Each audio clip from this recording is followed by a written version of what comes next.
Okay, it's time to get this party started, metaphorically. No, there's no actual party. That would be interesting, though. So, on Tuesday, we started talking about energy a little bit after a brief recovery time from getting exam 2 back. And I talked about how energy is a really important quantity dealing with motion, that everything has to have energy in order to move. So I want to tie that in to what we've been doing so far this semester. And for the most part, we've been talking about this idea of force and how force affects how objects move around in the world. And as it turns out, there are 3 closely related mathematical ways of describing an object's motion. And the first is velocity. And velocity is so important because we can see it directly. We can make measurements of it fairly easily. And we know how force affects velocity.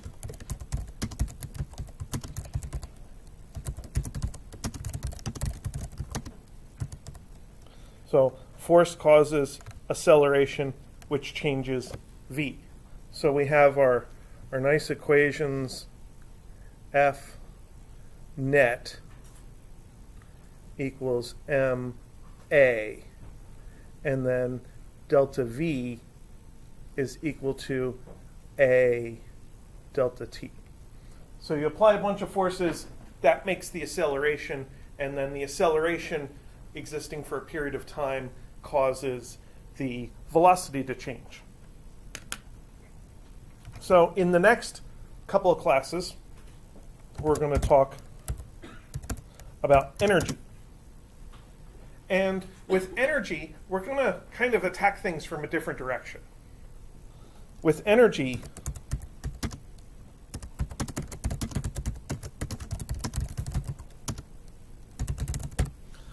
forces do work, and this work changes energy. And we don't have to worry about time. We just deal with the amount of energy. So we calculate work is, let's just call it force times distance, and then delta kinetic energy is equal to work. So we exert a force through a particular distance. You push a ball for 1 meter, and by doing so, you have given a certain amount of energy to your object, and that work, that energy you gave to your object appears as increased kinetic energy of the object. And that's what we're going to do, like I said, for the next couple of classes. Now, as I was thinking about this, I realized that I was making a bulleted list as I was preparing the classes this week, and I thought, this bulleted list is not complete. There's another thing that goes here. We're not talking about it yet, but I hate to have an incomplete list. So there's one more thing called momentum. We'll talk about momentum either next Thursday or the following Tuesday. We'll talk about momentum soon, but not today. But I still want to fill in the words here.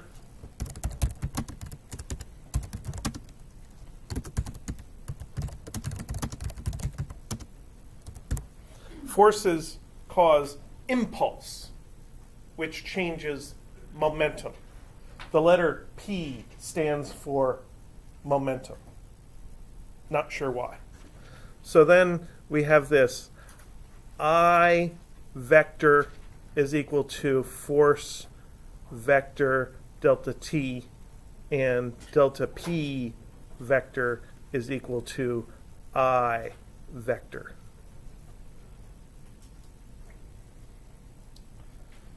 And we'll study and think about how this p quantity, this momentum, is related to velocity. But I don't really want to get into that now. What I want to get into now is energy.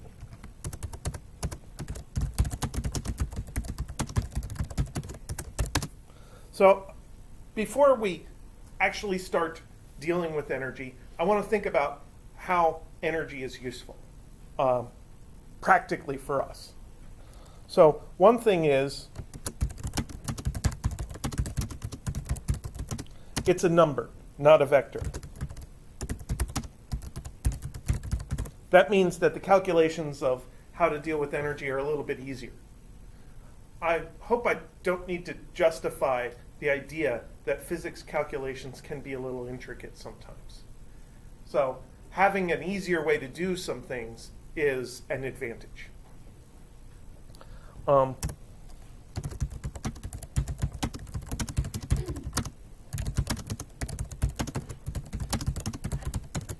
Often, we'll be able to tell when a force does no work.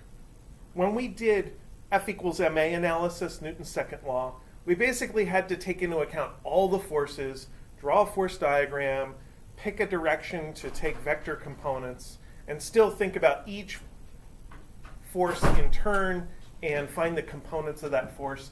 That is a very laborious process, and we couldn't leave any out. With energy analysis, we can often look at a force and say, that force doesn't matter. I'm going to ignore it.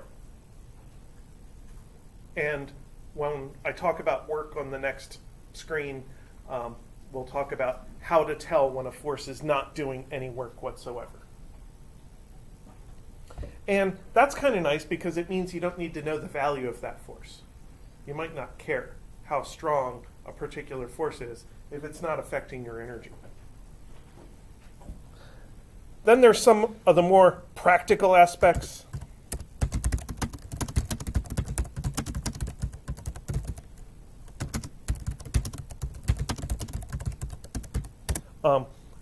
I think I mentioned on Tuesday that energy is conserved. You can't create or destroy energy. And that means that there are certain things we can do with calculations where we know if we have some energy at the beginning and it didn't escape, that we still have it at the end. So if we know the number at the beginning, we can just use the same number at the end and maybe fill in a part of our equation that we wouldn't have a way of filling in otherwise. It also has some practical, like everyday life consequences. It means that if you need some energy to make something move and you don't have it, you have to obtain that energy. You can't just conjure it out of nothingness. And it also means that if you have excess energy and you don't want it anymore, you need to get rid of it somehow. And excess energy, very often we end up turning it into heat. If you're driving along the highway, your car has some kinetic energy. We'll calculate how much in a couple of minutes. And when you go to stop at a stop sign or traffic light or in a traffic backup, you have to get rid of that energy somehow. Normally, we slam on the brake, and the car's braking system uses friction to turn that energy into thermal energy. Casually, we call it heat. The brakes get very hot. And if we had even more energy, then it might get to the point where it's quite dangerous to try to get rid of it all.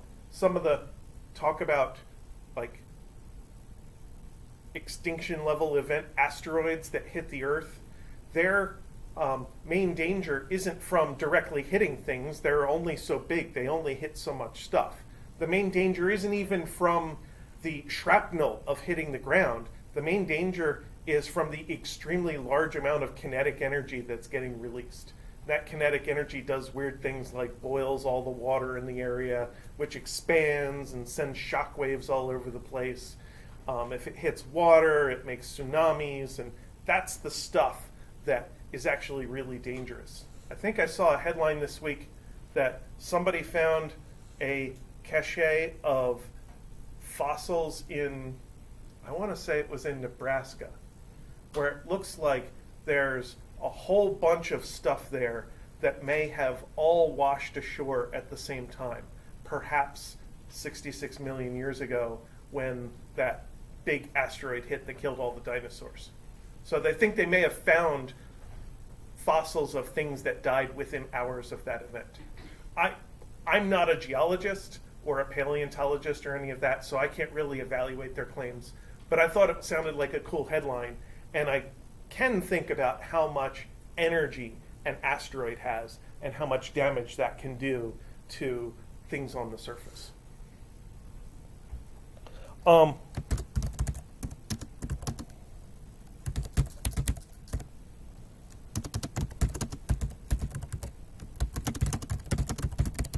already mentioned that energy is a necessary thing. We need to have it. So these two things combined together, the fact that there's a finite, fixed amount of energy and the fact that we tend to want it, means that energy is technically a product in terms of economics. It's something that there's a demand for, and it's something that there is a scarcity of. So that means that energy has value. And I have a nice mental calculation I do that involves the retail electricity cost. When I want energy, I either plug my laptop in at school and I get energy for free, but it's so little that nobody cares, or I buy energy at home from the power company. So there is a fixed rate. Well, it's not fixed. It is very complicated so that they can try to get as much money from me as possible. But there's an approximate rate at which they charge me. And that rate is approximately 12 cents per kilowatt hour. And energy rates are just like rates in any other business. We have rates that we use to buy gasoline. They tend to be posted on big digital signs outside the gas stations. There are rates at which we buy fruits and vegetables and meats. It tends to be $1 per pound or something like that. So with electricity, we're buying electricity at a certain amount of money per unit of energy, per kilowatt hour. So that makes us have to answer the question, what is this kWh thing? It stands for kilowatt hour. And 1 kilowatt hour is equal to 1 kilowatt times 1 hour. This is not a kilowatts per hour quantity. This is a kilowatts times hours quantity. And in order to figure out what this means, we have to know what these things are. So I'll provide a definition. The kilo part is 1,000, regular SI prefix. And a watt is a joule per second. Joule, capital J, is our SI unit of energy. That's the unit we should use in all our calculations if possible. And then a watt is a rate of energy. Sometimes we are dealing with energy in clumps. An object has a certain amount of energy in joules. Sometimes we're dealing with the flow of energy. And when you're dealing with the flow of something, you don't want to talk about a lump sum amount. You want to talk about a rate, an amount per second, an amount per hour, or something like that. So our watt is a rate of energy in joules per second. And then if we want to do anything with this, we want to have the same units in our time that we have in our rate. And an hour is 60 minutes, and each minute is 60 seconds. So an hour is 3,600 seconds. And that is what tells me that 1 kilowatt hour is equal to 3,600,000 joules. Is 3.6 times 10 to the 6 joules, or 3.6 megajoules.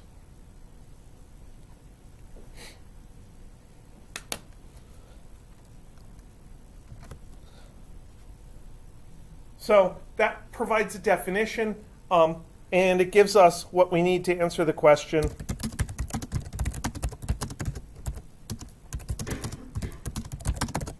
how much energy can we buy for $1?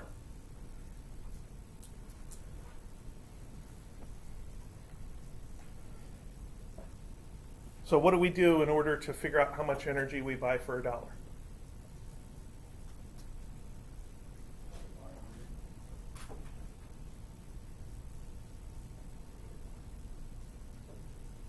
Well, let me write down the way I think of costs in an equation form.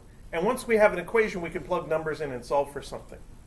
I think this equation is useful. The cost is the rate times the quantity. So the rate is how much does each one cost. The quantity is how many of them you got. You multiply those, you get your overall cost. So we're looking for quantity. So we divide both sides by the rate. Cost over the rate. So our cost is $1. We're looking for a cost of $1. Our rate is $0.12 per kilowatt hour. Now, since I want my units to come out in joules, not in kilowatt hours, I'm thinking I'm not going to write kilowatt hour there. I'm going to write 3.6 times 10 to the 6th joules. I'm going to do a direct substitution in order to do my unit conversion. So that turns this into 3.6 times 10 to the 6th over 0.12. The dollar signs cancel, and I'm left with joules. And that is 30 times 10 to the 6th joules, or 30 megajoules. 30 million joules is how much energy we can buy for $1. That makes me think a joule is a pretty small amount of energy.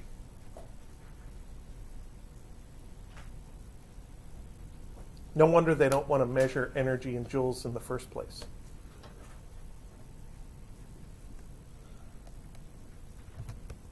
So, I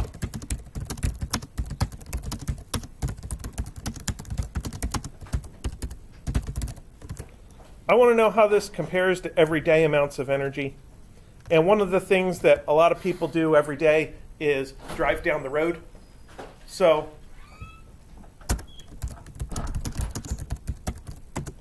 a car on the highway has to have kinetic energy in order to be going on the highway.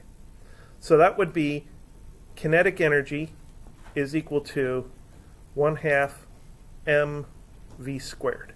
That's our definition of kinetic energy. So let's plug in some reasonable values for the m and for the v and see what we get. So for the 1/2 is still 1/2. The mass of a car, I want to use 2 tons as the mass of a car. That seems a reasonable mass for a car. That's 2,000 kilograms. A ton is 2,000 pounds, but a ton is also 1,000 kilograms if you use a metric ton. They're different by about 10%. And then that's the mass, and I want V 30 meters per second, quantity squared. 30 meters per second is one of my anchor values in my mind for how fast things are in meters per second. I mean, I know what miles per hour are. I've experienced 3 miles per hour, 10 miles per hour, 50 miles per hour, 80 miles per hour. But I don't really know meters per second. What is that equivalent to again? That's 65 miles an hour. That's highway speed.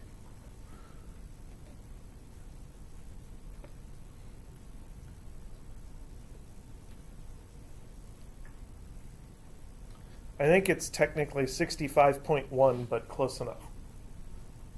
So this gives me a calculation I can do. You run these things through the calculator, and I hope you get 900,000. And what are my units? I have kilograms. And then what? What else is part of my units? We have meters in there, but they're part of the thing that got squared. So we have meters squared per second, also squared, because the seconds were part of the velocity, and the velocity got squared. And that is our 900,000 joules.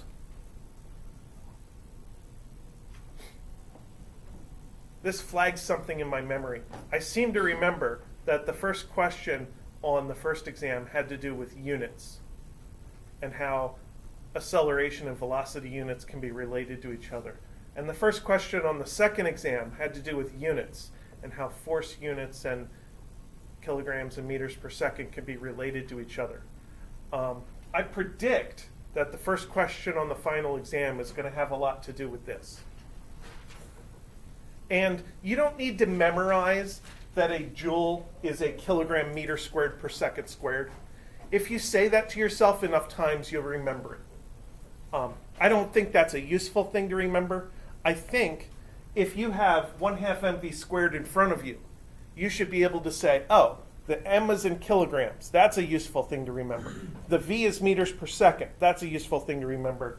And the meters per second are all getting squared. So that means that energy, the result of this formula, is kilogram meter squared per second squared.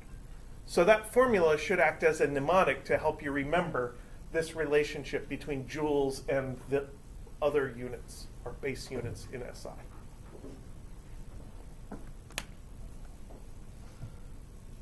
Now, of course, this was all motivated by thinking about energy and cost and money. So how valuable is this energy?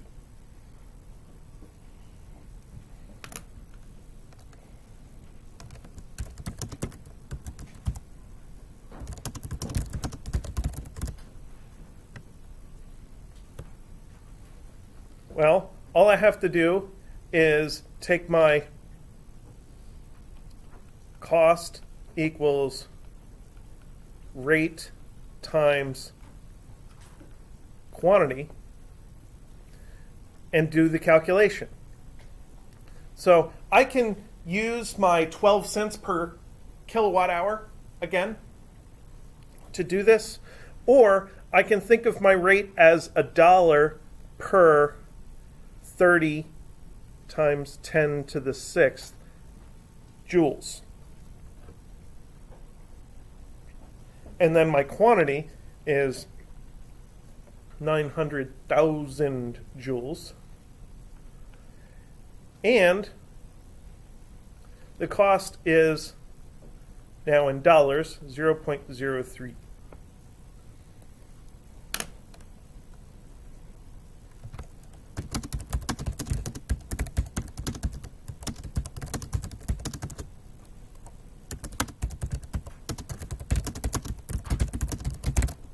So my conclusion is a car on the highway only has about 3 cents worth of kinetic energy.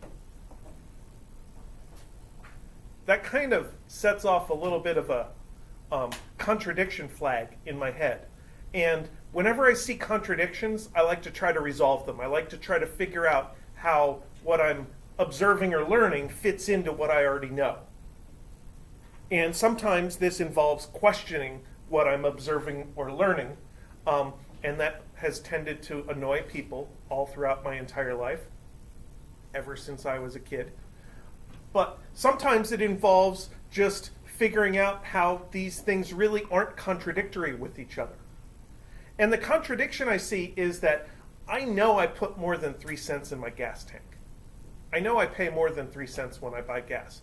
I spend like $30 a week on gas. So how is it that my car only has 3 cents worth of energy if I have to spend so darn much money on gasoline?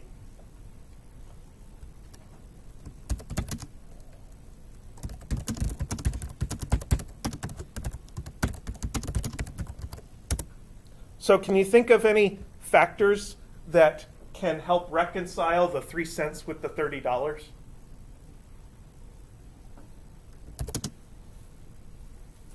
Any ideas? But how long does that 3 cents last? Well, kinetic energy is the energy an object has when it is moving. And inertia says that an object will keep moving all by itself unless something else is making it slow down. So there's one idea is you lose it in the combustion. I'm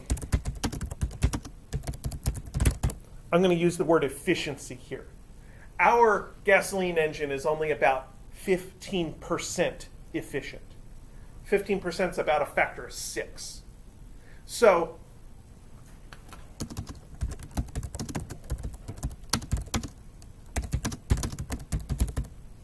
instead of taking 3 cents worth of gasoline to get up to speed, it actually takes about 18 cents worth of gasoline to get up to speed. So now we've gotten partway there. You asked how long does that energy last? And without any other forces on our car, it would last until we hit the brakes. But you know full well that if your car stalls, or if you take your foot off the gas, or put it in neutral or something like that, your car's not going to keep going forever. So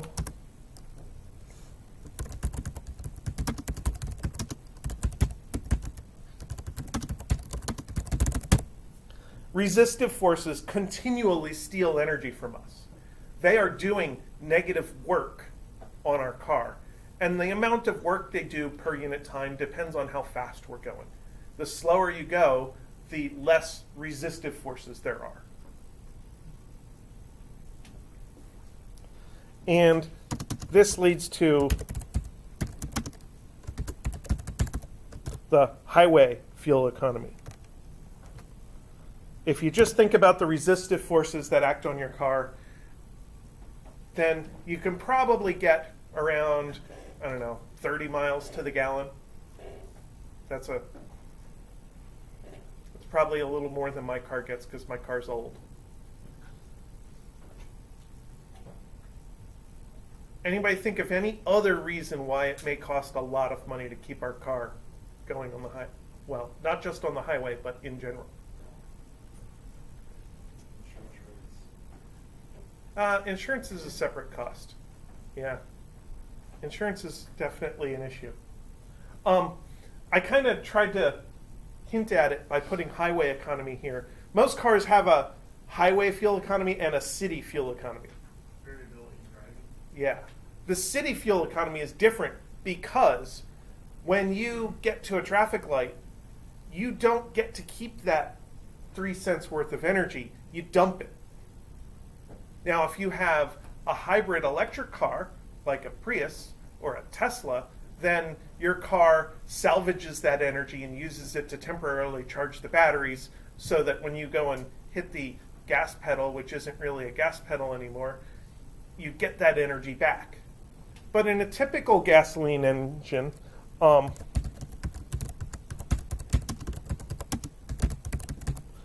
stop and a start loses that energy. You have to replenish the energy by burning more gasoline. And this leads to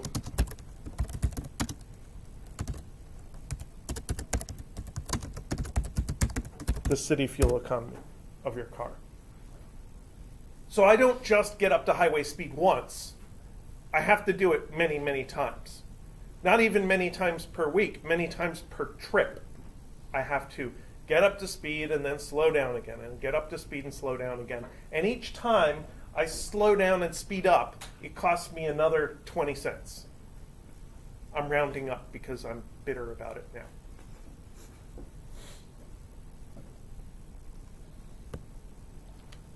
So that's kind of how physics thinking and thinking about energy can really be practical for us and help us think about practical things. On a small scale, for moving a person and the stuff we want to carry around, it turns out that a gasoline engine is kind of the best we can do right now to have a portable vehicle that's capable of going several hundred miles. So we have this entire petroleum-based economy set up to be able to fuel up our vehicles and maintain them and run them. It seems like we're starting to shift. We're seeing more electric cars and more electric-based fuel stations. And the cool thing about the electric-based cars is that they don't use this 15% efficiency.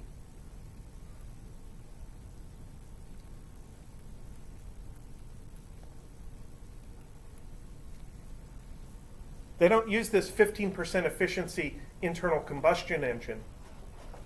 They get the engine from a power plant, from our electricity distribution grid.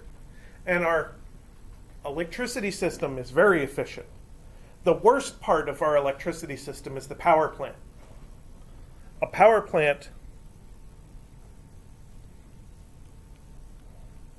is about, say, 30% to 40%, 40%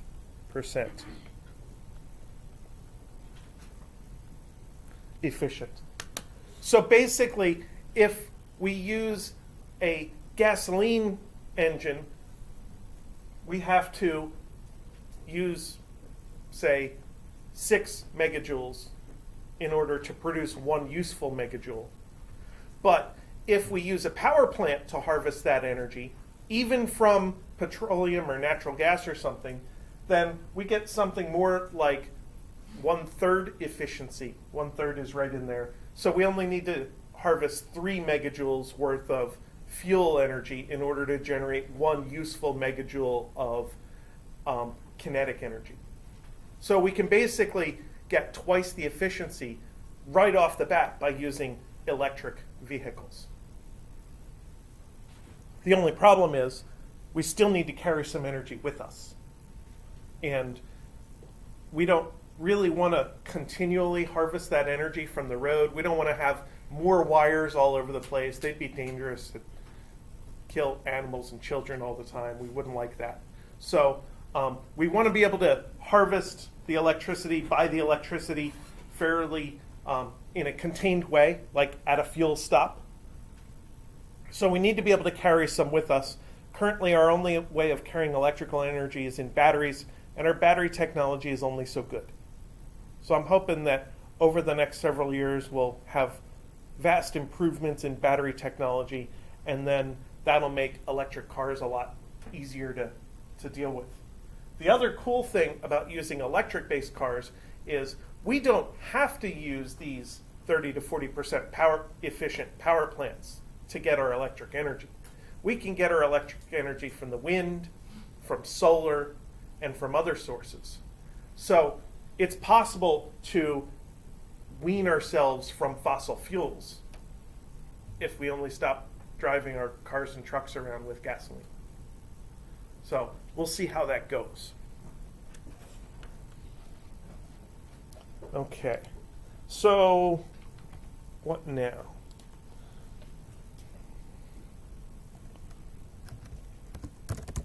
We have some work to do. That's a bad pun.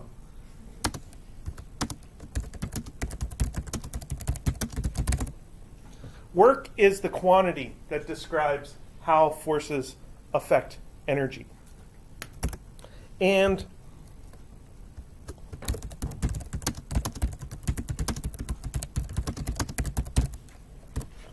one of the wacky things about work is it does depend on the relative direction of the force. So we can have forces that are in the forward direction. That's the direction an object is moving. And we actually talked about something that could be in the forward direction or in the backward direction, or even in the sideways direction. we talked about how acceleration seems a little bit different depending on whether the acceleration is pointing forward or backward or sideways. And a forward acceleration is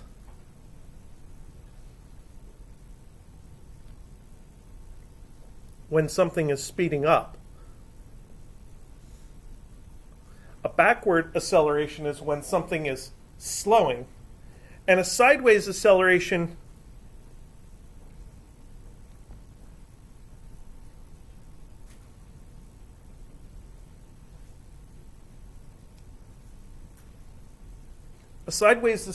makes something curve, but at constant speed. So picture being on a bicycle, and you're coasting, and you're going straight forward, you're maintaining your speed, roughly constant speed. You turn the wheel, and you go around a bend, and you're still going the same speed. So when you turn the wheel, turn the handlebars on your bicycle, you're changing the direction of your motion, but not really changing the speed. You're causing a sideways acceleration that makes you go in a curve. All of these also are related to how the energy changes. If something is speeding up, then the energy is increasing. So this is work is equal to force times distance. No negative values. If something is slowing, then the work is negative. Work is negative force times distance. And if something is in a curve, the work is 0.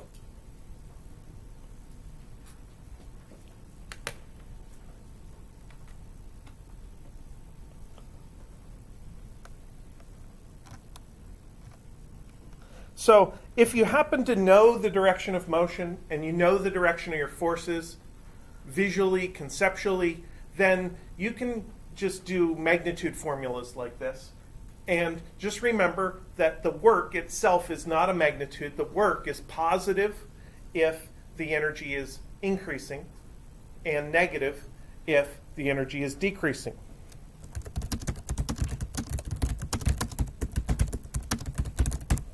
So the work will then change the kinetic energy. Delta KE is equal to work. That could also say KE final is equal to KE initial plus work. You take what energy you have at the beginning, add the work, and that's how much energy you have now at the end.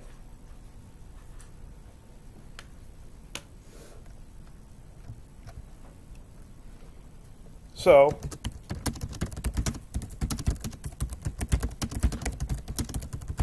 as an example, we could think about the work due to gravity in free fall.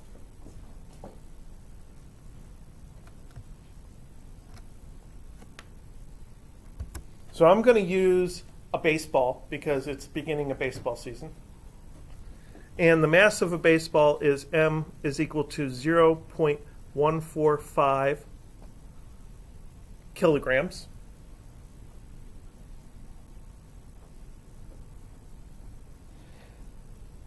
And we already know G. So the force of gravity is mg, which is 0.145 kilograms multiplied by 9.8 newtons per kilogram is 1.42 newtons. So this 1.42 newtons is the weight of a baseball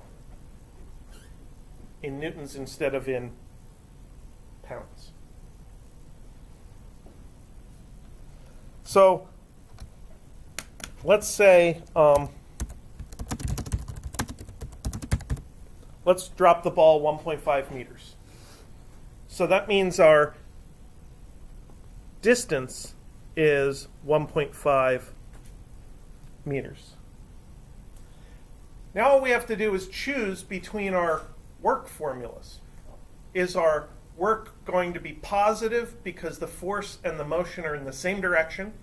Or is it going to be negative because the force and the motion are in opposite directions? Or is it going to be 0 because the force and the force and the motion are perpendicular to each other? So you drop something. Which way does it go? Down. Which way is gravity point? Down. So they're the same direction. So work is plus force times distance is 1.42 newtons times 1.5 meters is equal to 2.13 joules. That's a lot less energy than the car has. Of course, cars are heavy and they go faster than this.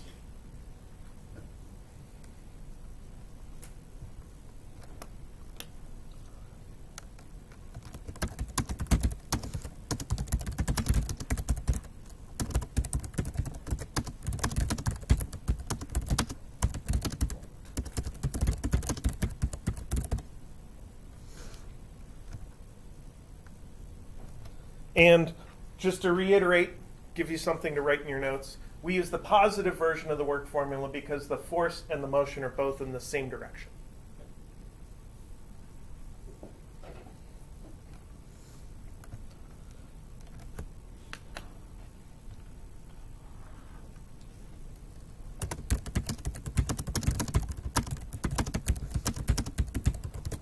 So, can we calculate how fast this ball is going when it hits the ground?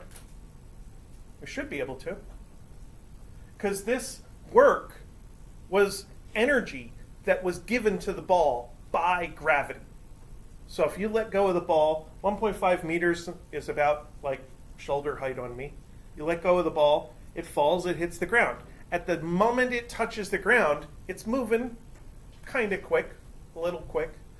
So we can calculate that.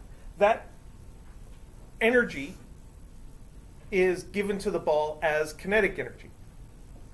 So we can say Ke is equal to 1/2 mv squared. So we have an equation. We have numbers to plug into an equation. We want V. And we have a choice when we go to solve this. We can do the algebra first and then plug the numbers in. Or we can plug the numbers in right away and then do the algebra to solve for the unknown. So I know what my choice is, but I want to know what you guys like to do. So who would like me to do the algebra first? Who would like me to plug numbers in first?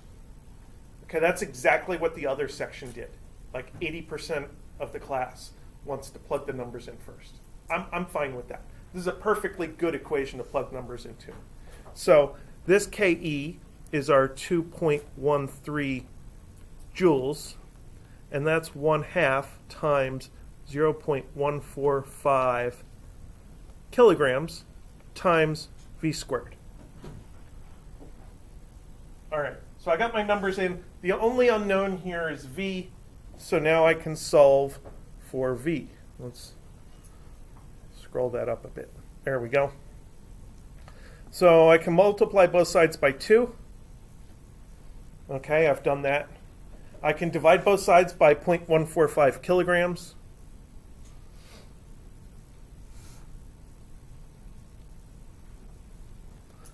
Okay, I've done that. I know there are math teachers who are cringing at what I'm doing, at crossing things out, but I've done enough algebra that I know what I'm doing. At this point, it's probably a good time to rewrite it, make it look neater, so I can figure out where I stand. So this is 2 times 2.13 over 0.145 is equal to V squared. So now I just take the square root of both sides, cross out the power, and I have V.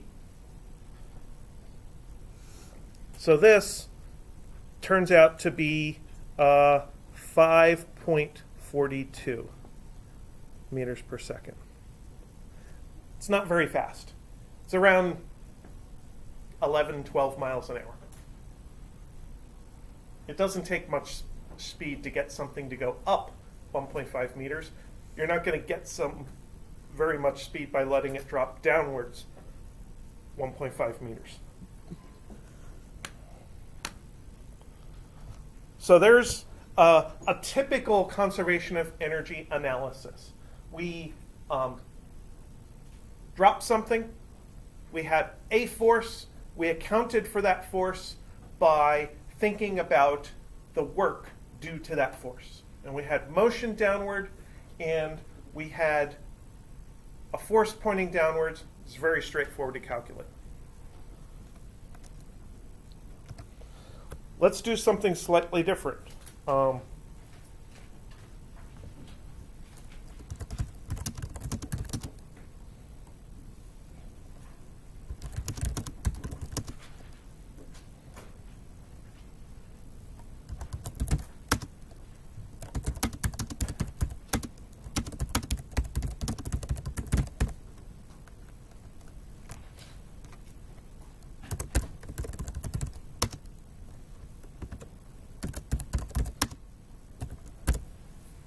So let's say we instead slide the ball, or maybe a hockey puck instead of a ball, because I can't think of a ball not rolling.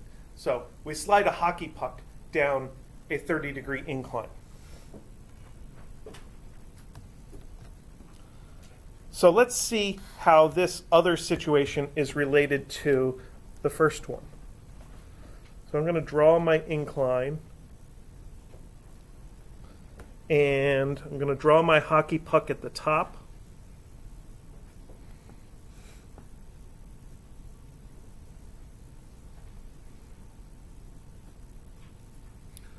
.0 meters.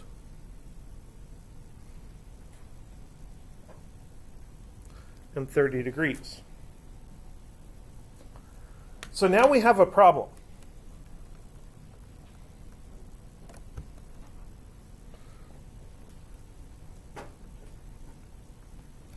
How do we figure out the work in this case? Now, you're not equipped to even think about an answer to that yet. How about we think about this 3 meters as two components of a journey? There is a downward journey by a certain distance and a rightward journey at a certain distance. So we're going to have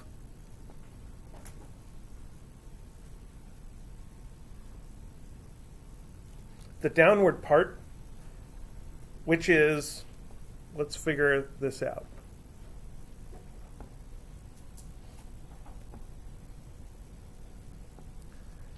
D sub y, I'll call it. D sub y is equal to what?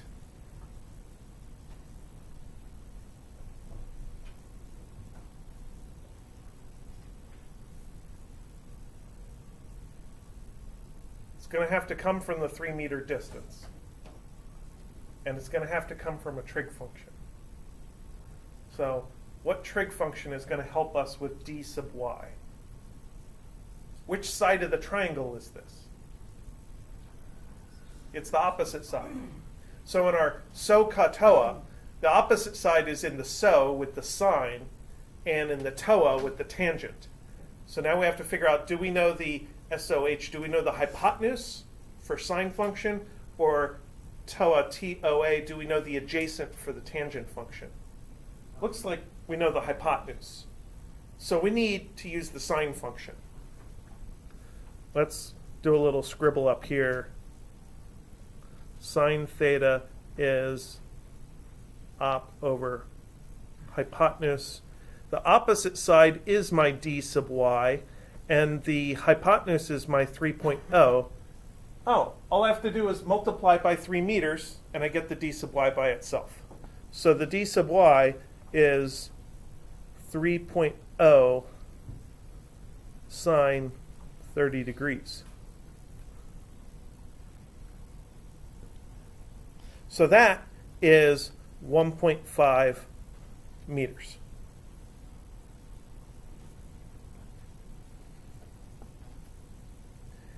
And then the rightward part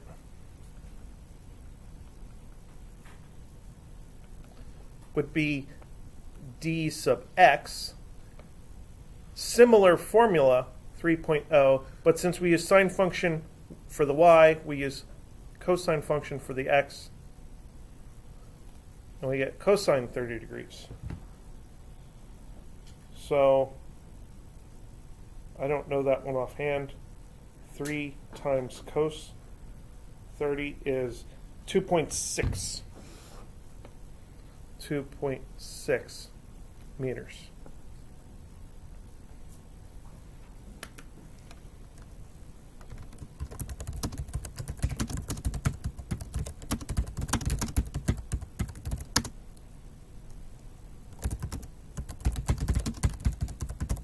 And here's one of the cool things about work.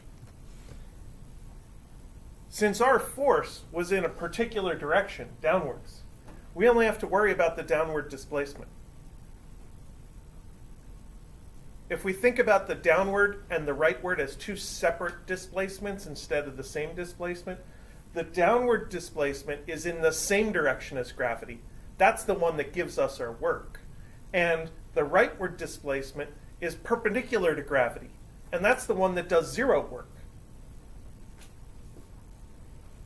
So then the work is equal to plus force times d sub y is, well, it's the gravity force first. So that was our 1.42 newtons times 1.5 meters. I should label this work of gravity here.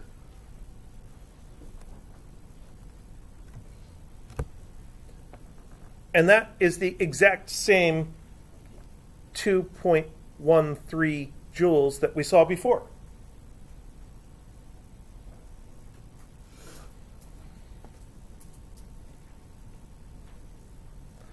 How about the normal force? Now, gravity is an up and down force, so it made sense to take the displacement and split it into vertical and horizontal parts. But the normal force isn't a vertical force. The normal force is tilted. How is the direction of the normal force related to the direction of the motion? They're flat out perpendicular to each other. I have a rule for work due to a perpendicular force. It's 0.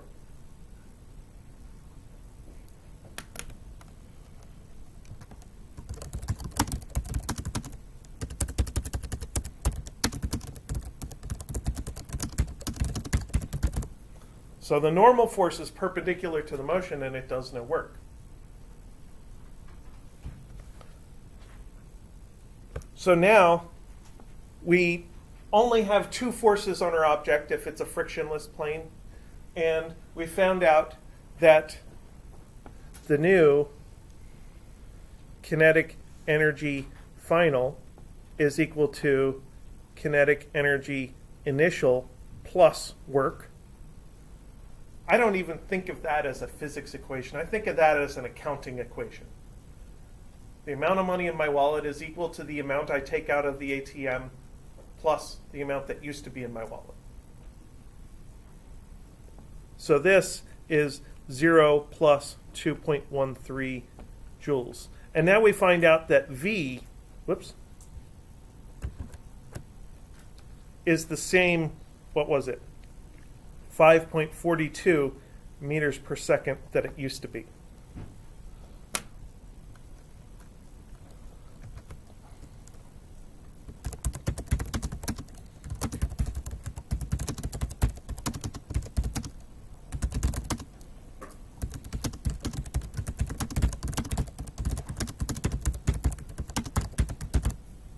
So, as it turns out, gravity is a really interesting force for us.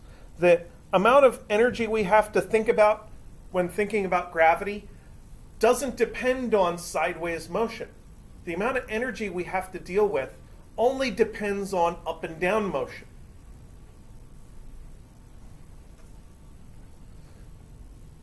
So we used work due to gravity is the force times dy for downward motion. And you could also write the work due to gravity is minus force times dy for upward motion. I'd like to consolidate them into one formula instead of having two separate formulas, one for upward and one for downward. I do have a symbol for up and down motion that can be positive in one case and negative in the other case, that flips signs for me. It's delta y. And delta y is the same as dy for the upward one. So why not just say the work due to gravity is the force of gravity times delta y? With a minus sign, yeah, with a minus sign. Let me erase this and make room for my minus sign so it sticks out.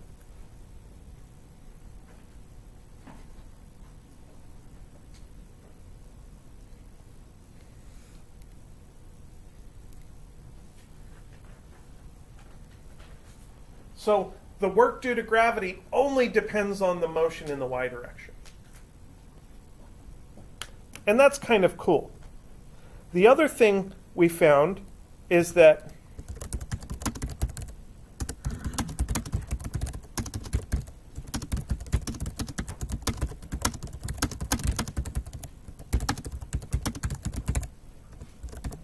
normal forces are pretty boring. The normal force can't do any work because there's no motion in that direction. The object only moves along the surface. It doesn't move in the direction of the normal force. Now, every rule has some kind of an exception or a clarification or little details.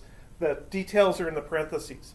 If the surface is moving, then the normal force can do work. So, if I put something in my hand, if I hold it still, I'm not doing any work. But if the surface is moving, then I'm doing work. If you're standing in the elevator while you're going upwards at constant speed, the elevator has to provide a force. Otherwise, you'd be in free fall. And the elevator is doing work to lift you up. So, if you're dealing with a moving surface, then you have to worry about how far does the surface carry the object. But if you're dealing with stationary surfaces, then you don't need to worry about it. So this allows us to do analyses of roller coaster situations. Because in a roller coaster, the train or the cars feel a normal force from the track. That doesn't affect our energy. And the train or the cars feel gravity, and we know how to deal with gravity pretty easily. And that means that we can do an energy analysis of a roller coaster just by looking at the relative heights of the various hills and valleys of the roller coaster.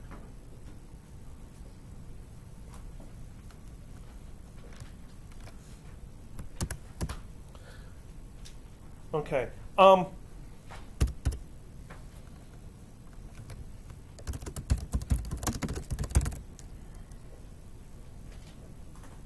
I want to talk a little bit about potential energy because I plan on posting your next homework assignment fairly soon, either tonight or tomorrow morning, and I'd like you to be able to think about potential energy as you're working on the energy homework.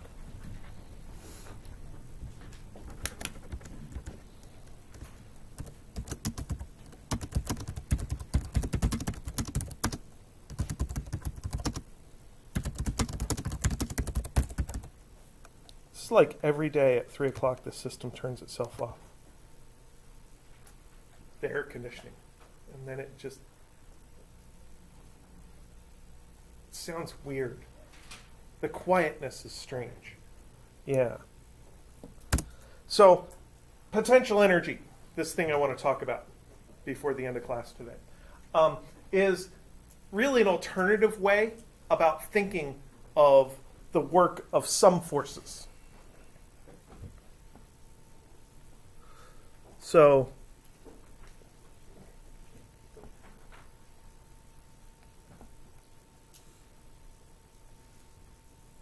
the work kinetic energy model might look like you have a container, which is our KE, and our work flows into the container. And if the work happens to be negative, then it really means that it's stealing from the container.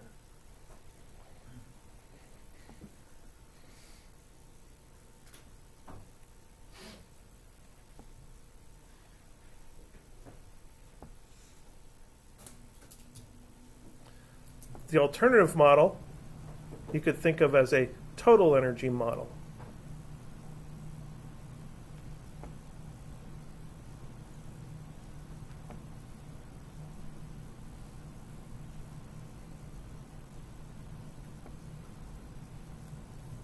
Instead of just thinking about having kinetic energy, in the total energy paradigm, you have two types of energy to think about. You have kinetic energy and potential energy.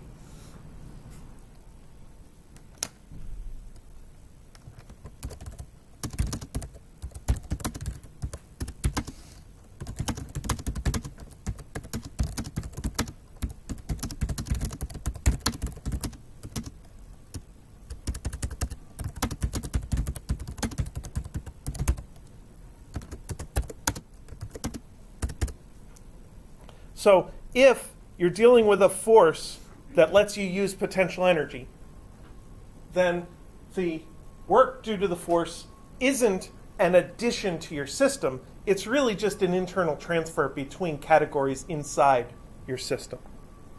So work is equal to delta KE. So this end is plus, and this end is minus.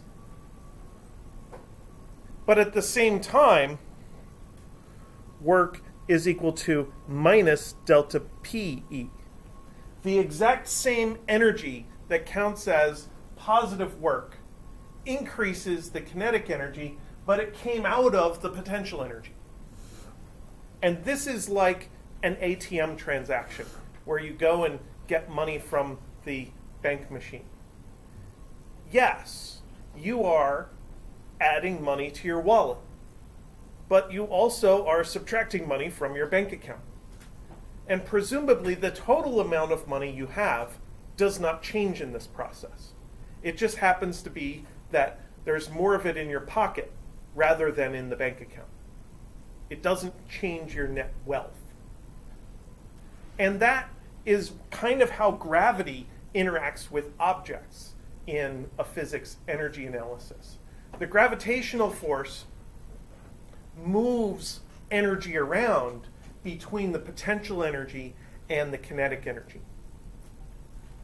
And since we know that work is minus force of gravity delta y, and we know that work is minus delta PE, it makes us want to say that PE is equal to force of gravity times y. Or PE is equal to mgy.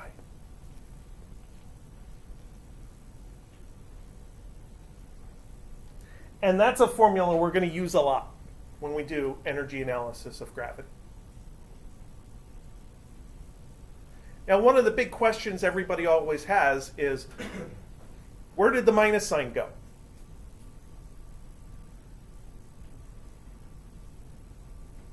And remember, we had a minus sign in the work formula because gravity is a downward force.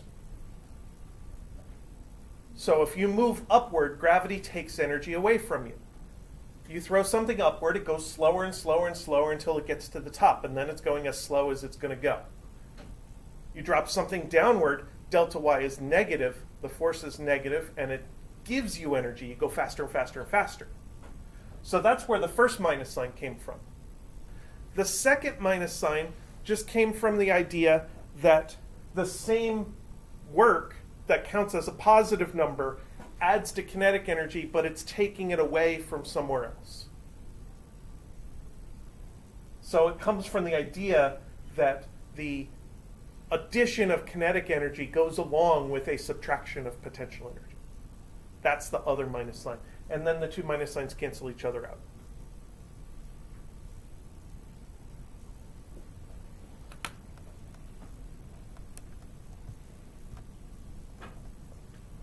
Now, when we're dealing with this bank account of energy, this potential energy, there's a little bit of a break from how regular bank accounts behave. With regular bank accounts, 0 is a special value. It means that you have nothing. With potential energy, 0 is not special. It can be positive, it can be negative, it can cross through 0 on the way up, it can decrease and go down below 0 and become negative. It doesn't matter. The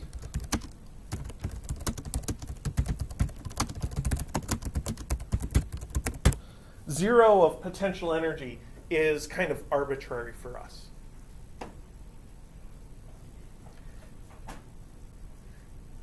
All that matters is where did we put our coordinate system. Maybe we put our origin at the bottom of the diagram, so all our y values are positive. That's fine. That works great. That means that at the bottom of the diagram, potential energy is 0. Maybe we choose y equals 0 in the middle of the diagram. We put our coordinate system right smack in the middle of the diagram. Then everything above that has positive y values and positive potential energy, and everything below that has negative values. That's fine too. Maybe we choose y equals 0 at the top of the diagram. Maybe we're doing like that horizontal launch, and we want to set y equals 0 at the top. That's okay also. It means that y starts at 0 and goes negative. Whatever you choose is kind of up to you. You just have to be consistent about it throughout a particular analysis. Once you decide y equals 0 is at the bottom for this particular problem, then it's got to stay that way for the whole problem.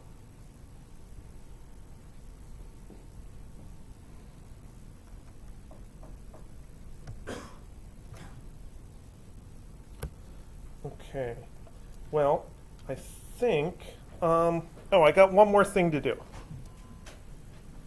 One more quick thing to do. I want to talk about work due to friction.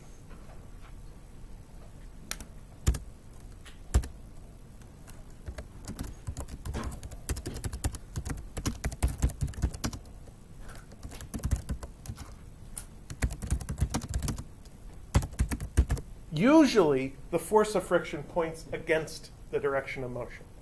So that means that the work due to friction is minus force of friction times the distance traveled.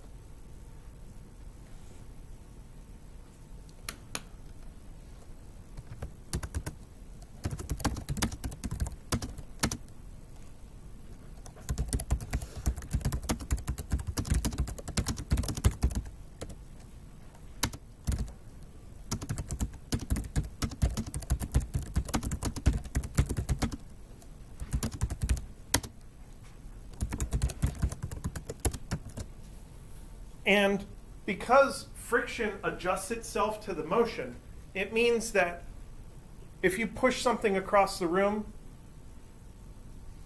it does negative work. It steals energy from you. That's what friction does to us usually. It steals energy from us. And if you get across to the other side and go around and push it back, it's still stealing energy from you the whole time. That's very different from how gravity behaves, where with gravity, when you push something up, gravity takes the energy away. And when you let something come back down, gravity gives you that energy back again. That's why we were allowed to use potential energy with gravity. So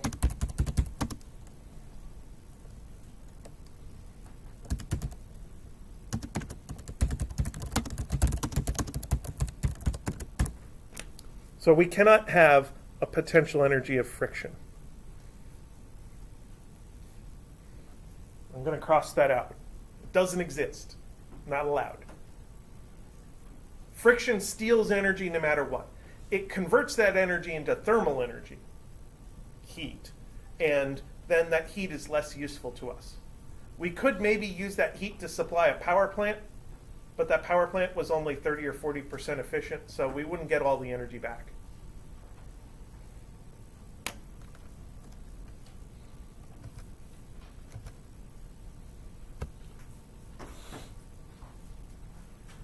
So think of friction. There's actually a name for this.